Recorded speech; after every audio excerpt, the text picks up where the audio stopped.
Action അഡ്വഞ്ചറും multiplayer ഗെയിമുകളും ലോകം കീഴടക്കിയിരിക്കുന്ന ഈ ഒരു കാലഘട്ടത്തിൽ ആംഗ്രി ബേർഡ്സ് എന്ന ഗെയിമിന് ഇന്ന് യാതൊരു തരത്തിലുള്ള പ്രസക്തിയും ഇല്ല. എന്നാൽ ഇതേ കാര്യം ഞാൻ കുറച്ച് വർഷങ്ങൾക്ക് മുന്നെയാണ് പറഞ്ഞതെങ്കിൽ വിശ്വസിക്കാൻ ബുദ്ധിമുട്ടായേനെ. 2010 തുടക്കത്തിൽ പുറത്തിറങ്ങിയ ആംഗ്രി ബേർഡ്സ് മൊബൈൽ ഗെയിമുകളുടെ ചരിത്രത്തിൽ തന്നെ ഒരു വിപ്ലവമായിരുന്നു. ഒരു കാലഘട്ടത്തിൽ ആംഗ്രി ബേർഡ്സ് ഉണ്ടാക്കിയ ഓളം ചെറുതൊന്നുമല്ല. ഗെയിമിനപ്പുറം ഏതൊരു സാധാരണക്കാരനും ആംഗ്രി ബേർഡ്സ് എന്ന പേര് പോലും പരിചിതമായിരുന്നു. ഗെയിമിലെ ക്യാരക്ടേഴ്സിന് പോലും പ്രത്യേക ഫാൻ ബേസുകളും ഉണ്ടായിരുന്നു. വീട്ടിലെ കൊച്ചുകുട്ടികൾ മുതൽ മുതിർന്നവർ വരെ ഈ ഒരു ഗെയിമിന്റെ ആരാധകരായി മാറി. എന്നാൽ ഒന്നുമില്ലായ്മയിൽ നിന്ന് റോവിയോ എന്റർടൈൻമെന്റ് പടുത്തുയർത്തിയ ആംഗ്രി ബേർഡ്സ് എന്ന സാമ്രാജ്യത്തിന്റെ തകർച്ചയ്ക്ക് കാരണം എന്തായിരുന്നു? മൊബൈൽ ഗെയിമുകൾക്കിടയിൽ ആദ്യമായി ബില്യനുകൾ ഡൗൺലോഡ് രേഖപ്പെടുത്തിയ ആംഗ്രി ബേർഡ്സ് എന്നാൽ ഇന്ന് പലരുടെയും ഓർമ്മകളിൽ മാത്രമായി ഒതുങ്ങിക്കൂടിയത് എന്തുകൊണ്ടാണ്? ലോകം മുഴുവനും കീഴടക്കിയ ദേഷ്യം പിടിച്ച പക്ഷിയുടെ പതനം ഒരു ഗെയിമിനപ്പുറം നമ്മൾ കണ്ടുനിന്ന ഒരു ഇതിഹാസത്തിൻ്റെ നാടകീയമായ പതനവും കൂടിയായിരുന്നു. ആംഗ്രി ബേർഡ്സ് എന്ന ഗെയിമിൻ്റെ പെട്ടെന്നുള്ള ഉയർച്ചയും അപ്രതീക്ഷിതമായ പതനത്തിൻ്റെ കഥ നിങ്ങൾ അറിയുന്നതിന് മുന്നേ ആംഗ്രി ബേർഡ്സിൻ്റെ ഡെവലപ്പേഴ്സ് ആയിട്ടുള്ള റോവിയോ എൻ്റർടൈൻമെൻറ്റിനെ കുറിച്ച് ആദ്യം നിങ്ങൾ അറിയണം. ആംഗ്രി ബേർഡ്സിൻ്റെ ഡെവലപ്പേഴ്സ് ആയിട്ടുള്ള റോവിയോ എൻ്റർടൈൻമെൻറ്റ് ഒരൊറ്റ രാത്രി കൊണ്ട് പൊട്ടിമുളച്ചൊരു കമ്പനിയൊന്നുമല്ല. ആംഗ്രി ബേർഡ്സിന് മുന്നേ തന്നെ 50 കണക്കിന് ഗെയിമുകൾ അവർ റിലീസ് ചെയ്തിട്ടുണ്ട്.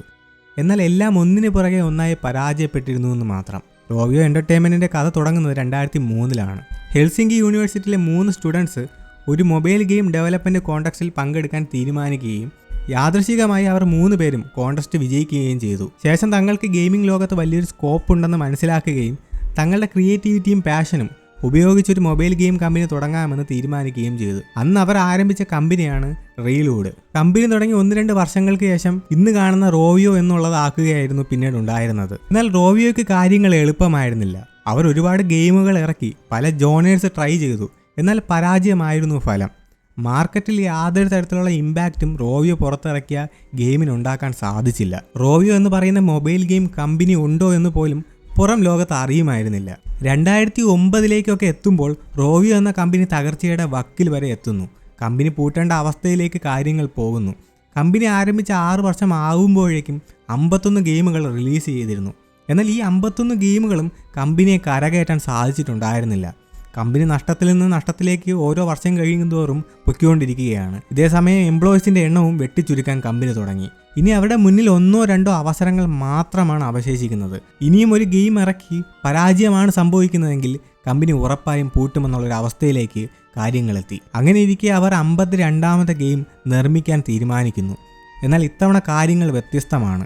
എപ്പോഴത്തെയും പോലെ എന്തെങ്കിലും ഒരു ഗെയിം അല്ലെങ്കിൽ ഒരു കൺസെപ്റ്റുമായി ചെയ്യാതെ വേറിട്ട് നിൽക്കുന്ന യൂസേഴ്സിനെ ആകർഷിപ്പിക്കുന്ന ഒരു ഗെയിം ആയിരിക്കണമെന്നുള്ളത് നിർബന്ധമായിരുന്നു. പല ഗെയിമിംഗ് ഐഡിയാസും കടന്നു പോയെങ്കിലും കമ്പനിയിലെ സീനിയർ ഗെയിം ഡിസൈനർ ഒരു ഐഡിയ മുന്നോട്ട് വെച്ചു. കാലുകളും ചിറകുകളും ഇല്ലാത്ത പക്ഷികൾ, ദേഷ്യം പിടിച്ച മുഖവുമായി നിൽക്കുന്ന പക്ഷികൾ. ഗെയിമിംഗ് കൺസെപ്റ്റും റൂൾസും എല്ലാം ഉണ്ടാക്കുന്നതിന് മുന്നേ റോവിയോ ആദ്യം നിർമ്മിച്ചത് ഗെയിമിലെ ക്യാരക്ടേഴ്സിനെ ആയിരുന്നു. ആരെയും അട്രാക്റ്റ് ചെയ്യുന്ന ഇൻട്രസ്റ്റിംഗ് ആയിട്ടുള്ളൊരു ക്യാരക്ടർ. എന്നാൽ കാലും ചിറകുകളും ഇല്ലാത്ത ഈ പക്ഷികൾ, ദേഷ്യത്തോടെയുള്ള ഈ മുഖം, ഇവർക്ക് ആരോടാണ് ഇത്ര ദേഷ്യം എന്നുള്ളതായി അടുത്ത ചോദ്യം.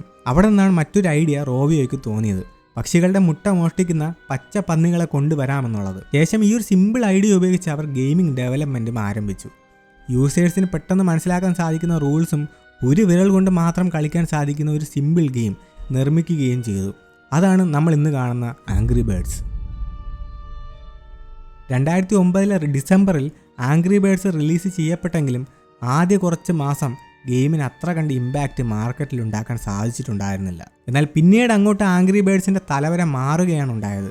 ഗെയിം റിലീസ് ചെയ്യപ്പെട്ട 6 മാസത്തിന് ശേഷം ആപ്പ് സ്റ്റോറുകളുടെ ചാർട്ടിങ്ങിൽ 1-ാം സ്ഥാനത്ത് ആംഗ്രി ബേർഡ്സ് വന്നു. പക്ഷേ സാധാരണ ആപ്പ് സ്റ്റോർ ചാർട്ടിൽ ഒരു ഗെയിം 1-ാം സ്ഥാനത്ത് വരുന്നത് അന്ന് വലിയ പുതുമയൊന്നും അല്ലായിരുന്നു.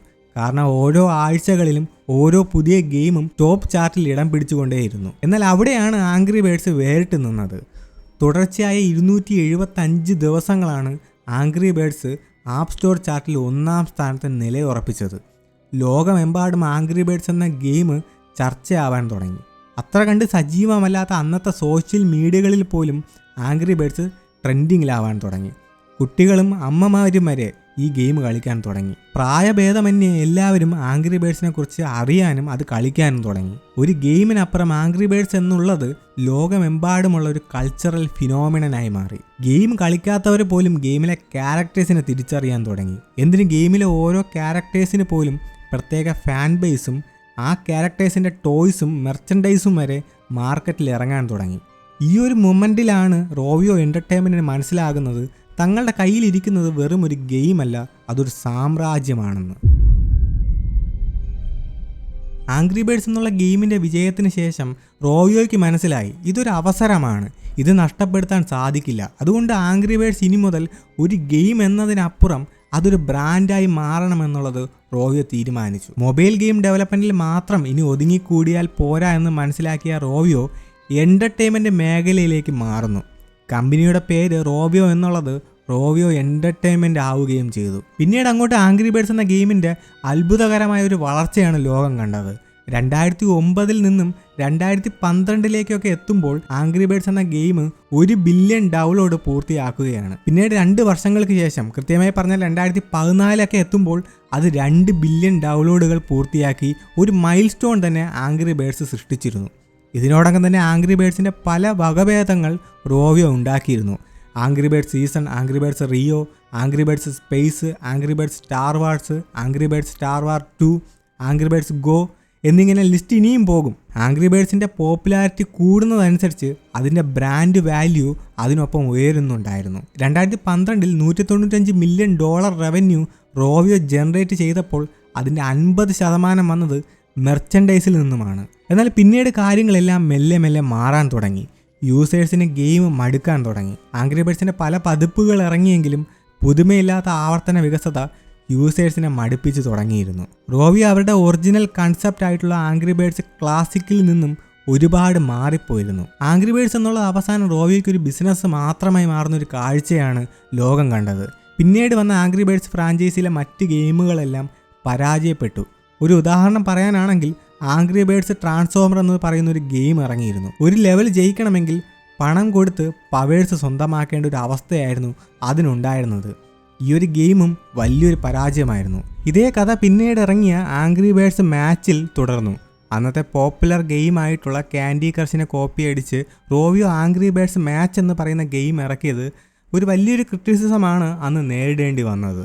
ശേഷം റോവിയോ ആംഗ്രി ബേർഡ്സ് ഗോ എന്ന് പറയുന്ന ഗെയിം ഇറക്കി. അത് മാരിയോ കാർട്ടിൻ്റെ കോപ്പിയടിയായിരുന്നു. ഇങ്ങനെ ഒരു ക്രിയേറ്റിവിറ്റിയും ഇല്ലാത്ത ഗെയിമുകൾ ഇറക്കി സ്വന്തം ആരാധകരെ പോലും റോവിയോ എൻ്റർടൈൻമെൻറ്റ് വെറുപ്പിച്ചുകൊണ്ടേയിരുന്നു. 2014 എത്തുമ്പോൾ റോവിയോ അവരുടെ 110ഓളം എംപ്ലോയീസിനെ പറഞ്ഞു വിടേണ്ട അവസ്ഥ ഉണ്ടാവുകയാണ്. 2014 നിന്നും 2015 എത്തുമ്പോൾ മെർച്ചൻഡൈസ് സെയിൽസിൽ 45% ഇടിവ് ഉണ്ടാവുകയാണ്. ഇത് റോവിയോയ്ക്ക് വലിയൊരു തിരിച്ചടിയായി മാറി. റോവിയോ ഇത്തവണ അവരുടെ 260ഓളം എംപ്ലോയീസിനെ പറഞ്ഞു വിട്ടു. ഓരോ വർഷം കഴിയുന്തോറും ആംഗ്രി ബേർഡ്സിന്റെ പോപ്പുലാരിറ്റി കുറഞ്ഞുകൊണ്ടേയിരുന്നു. അങ്ങനെ ഇരിക്കെ അവർ മറ്റൊരു പരീക്ഷണം നടത്താൻ തീരുമാനിക്കുകയാണ്. റോവിയോ ഇത്തവണ സിനിമാ മേഖലയിലേക്ക് കാലെടുത്ത് വയ്ക്കാൻ തീരുമാനിക്കുകയാണ്. ആംഗ്രി ബേർഡ്സ് എന്ന ഗെയിമിന്റെ പഴയ ആ ഒരു പോപ്പുലാരിറ്റി തിരിച്ചു പിടിക്കാൻ സിനിമയെ കൊണ്ട് സാധിക്കുമെന്ന് അവർ വിശ്വസിച്ചിരുന്നു. $73 മില്യൺ ചിലവാക്കി ഇറക്കിയ ഈ ഒരു ആനിമേറ്റഡ് മൂവി ബോക്സ് ഓഫീസിൽ വലിയൊരു വിജയമായിരുന്നു. $352 മില്യൺ ആംഗ്രി ബേർഡ്സ് എന്ന മൂവി സ്വന്തമാക്കിയത്. പക്ഷെ ഇതുകൊണ്ടൊന്നും തന്നെ ആംഗ്രി ബേർഡ്സ് എന്ന മങ്ങിക്കൊണ്ടിരിക്കുന്ന സാമ്രാജ്യത്തിനെ ഉയർത്തെണീപ്പിക്കാൻ സാധിച്ചിരുന്നില്ല. കാര്യങ്ങൾ അപ്പോഴേക്കും കൈവിട്ട് പോയിരുന്നു. ഒരു സിനിമ കൊണ്ടൊന്നും തന്നെ അവർക്ക് രക്ഷയില്ല. ഇതിനുശേഷം റോവിയോ ഈ സിനിമയുടെ 2ാം ഭാഗമൊക്കെ ഇറക്കിയിരുന്നു, ആംഗ്രി ബേർഡ്സ് 2.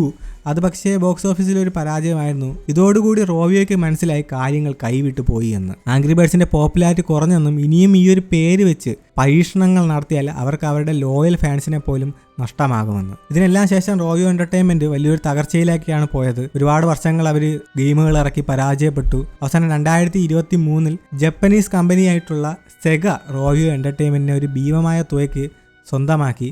ശേഷം ഇത്രയും വർഷമായിട്ട് യാതൊരു മാറ്റവും ഇല്ലാതെ തന്നെ റോവിയോ തുടരുന്നു. സോ നിങ്ങളും നോക്കൂ, പരാജയങ്ങളിൽ നിന്നും പരാജയത്തിലേക്ക് മാത്രം സഞ്ചരിച്ചിരുന്ന ഒരു കമ്പനിയുടെ മുന്നിൽ അവസാന കച്ചിത്തുരുമ്പായിരുന്നു അവരുടെ 52ാമത്തെ ഗെയിം. എന്നാൽ ആ ഗെയിം അവരുടെ തലവര തന്നെ മാറ്റി. പക്ഷേ റോവിയോ എന്ന കമ്പനിക്ക് പെട്ടെന്നുണ്ടായ ഒരു വിജയത്തിൽ അവർക്ക് നിലനിന്ന് പോകാൻ സാധിച്ചില്ല. വിജയിക്കാൻ എല്ലാവർക്കും സാധിക്കും, ആ വിജയത്തിനെ നമുക്ക് നിലനിർത്തിക്കൊണ്ട് പോകാനാണ് പ്രയാസം. സക്സസ് ഉണ്ടായാൽ ആ ഒരു സക്സസിനെ നിലനിർത്താൻ ചെയ്യേണ്ടത് പുതിയ സക്സസിനെ ഉണ്ടാക്കുക എന്നുള്ളതാണ്. റോയോയ്ക്ക് സംഭവിച്ചതും ഇത് തന്നെയാണ്. പുതിയ സക്സസിനെ ഉണ്ടാക്കാൻ അവർ ശ്രമിച്ചില്ല എന്നുള്ളതാണ്. ആംഗ്രി ബേർഡ്സ് എന്നുള്ളൊരു ഒറ്റ ഗെയിമിൽ തുടർന്നു എന്നുള്ളതാണ് അവർക്ക് സംഭവിച്ച പാളിച്ച. ഇവിടെയാണ് ഡിസ്നിയെ പോലുള്ള കമ്പനികളെ വ്യത്യസ്തമാക്കുന്നത്. 80കളിലെ മിക്കി മൗസ് എന്ന കാർട്ടൂണിൻ്റെ വിജയത്തിൽ അവർ പിന്നീടുള്ള കാലം മുഴുവൻ മിക്കി മൗസ് എന്ന സൂപ്പർ ഹിറ്റ് കാർട്ടൂണിനെ വീണ്ടും വീണ്ടും റീവർക്ക് ചെയ്ത് ഇറക്കുകയല്ല ചെയ്തത്.